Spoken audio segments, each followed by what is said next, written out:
शराइत के साथ, मुकम्मल शराइत के साथ जब हमारे पास करूरा आ जाए, जब हम उसकी तहरीक का तयन कर लें तो फिर उसके बाद जो है उसका इलाज शुरू होगा। इलाज के कुछ स्टेप हैं शुगर के हवाले से, वो अभी मैं डिस्कस कर लेता हूँ आपके साथ। यहाँ डायबिटीज़ जब हमें कंफर्म हो गया कि ये शख्स जो है अब डायबिटीज़ का मरीज़ है, तो यहाँ पे आ जाते हैं उसके फिर इलाज मुआलजे के जो स्टेप्स हैं।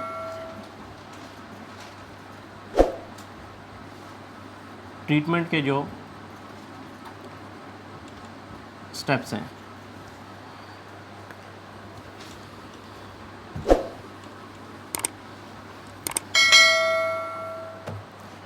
सबसे पहले तो आ जाता है डायग्नोज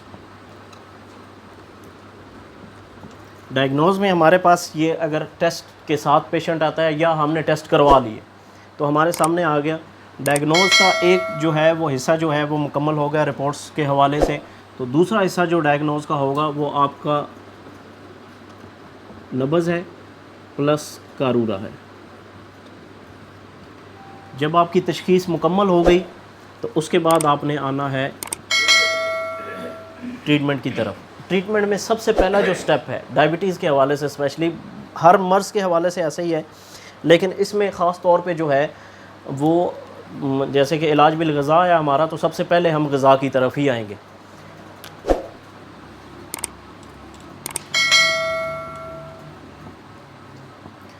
इलाज बिल ग़िज़ा दूसरे मानों में हम कह सकते हैं कि हमें उसका लाइफ स्टाइल जो है वो चेंज करना है। ठीक है, लाइफ स्टाइल मॉडिफिकेशन इसे कहते हैं।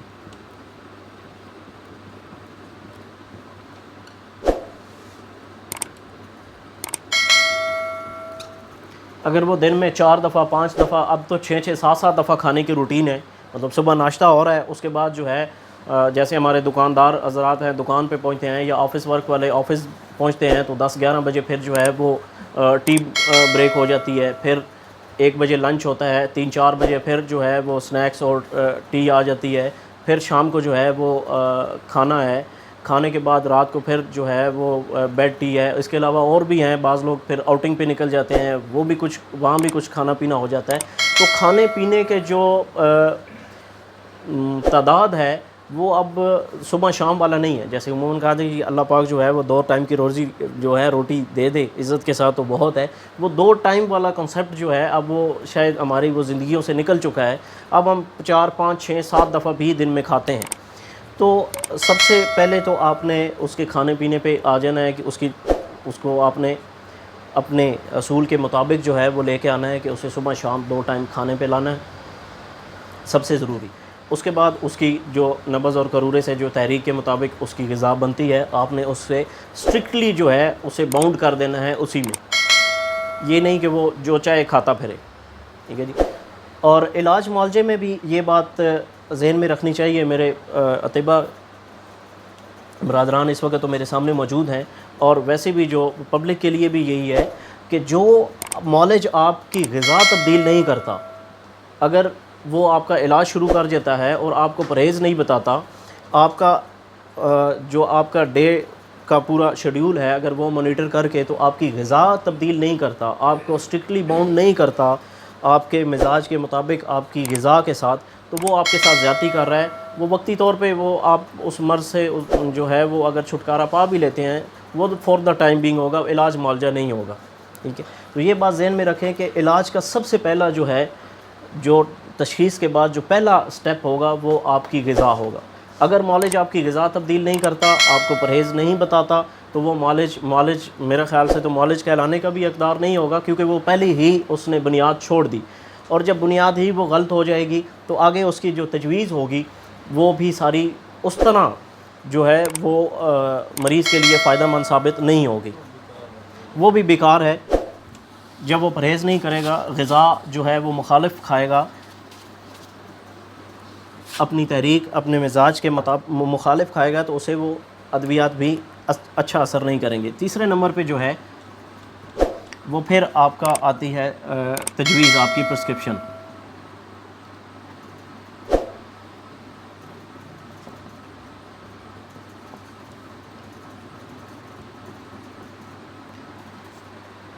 यहाँ ये तीसरा आपके पास स्टेप आता है तजवीज़ का।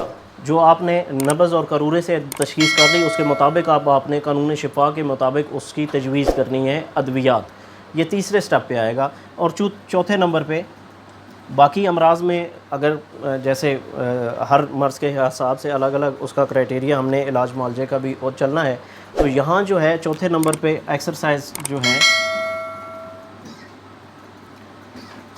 इस डिज़ीज़ में आपने उसे वॉक का उसकी तहरीक के मुताबिक जो है, अगर उसकी वॉक बनती है तेज़ कम जैसे भी, तो आपने एक्सरसाइज पे उसकी फ़िज़िकल एक्टिविटी जो है ना होने के बराबर आजकल रह गई है। जैसे हमारा सिटिंग वाला काम होता है और शहरों में तो फ़िज़िकल एक्टिविटी ना होने के बराबर है, तो उसे आपने एक्सरसाइज, इसे आप फ़िज़िकल एक्टिविटी कह सकते हैं कि कोई ना कोई उसकी फ़िज़िकल एक्टिविटी आपने उसकी ज़िंदगी में जो है वो लानी है।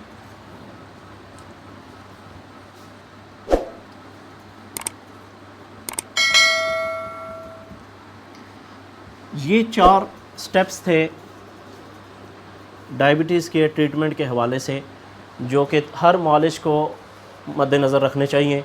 जब उसके पास मरीज़ आए और इस तरह उसने डायग्नोज कंप्लीट कर ली, तो उसके बाद जब वो इलाज मुआलजे की तरफ आएगा तो वो इन स्टेप्स को ज़रूर फॉलो करेगा। अगर जो ये स्टेप्स मैंने फ़ॉलो किए और अल्हम्दुलिल्लाह बहुत सारी कामयाबियाँ समेटी, अल्लाह पाक ने बहुत सारे मरीज़ों पे करम किया, शिफा नसीब फरमाई अल्लाह ने उन्हें।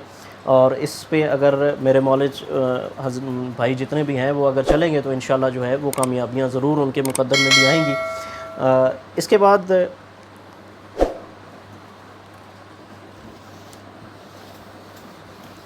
एक बहुत ही इम्पॉर्टेंट जो बात है इस टेस्ट के हवाले से और इस मर्ज़ के हवाले से, इस मर्ज़ में उमूमन देखा गया है कि लोग जो हैं वो 10-10 साल से चल रहे हैं, 20-20 साल से चल रहे हैं, 15-15 साल से सफ़र कर रहे हैं बेचारे, और वो ठीक नहीं हो पा रहे।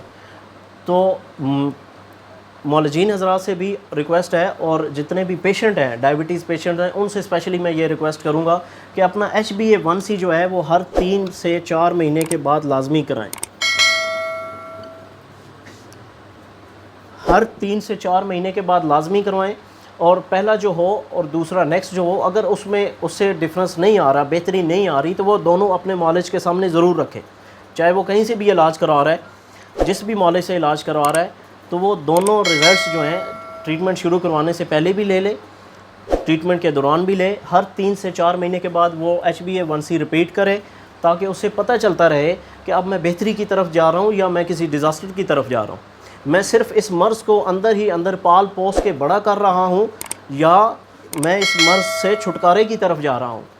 अगर तो सिर्फ़ कंट्रोल रखना और कंट्रोल कहना कि मैं मेरी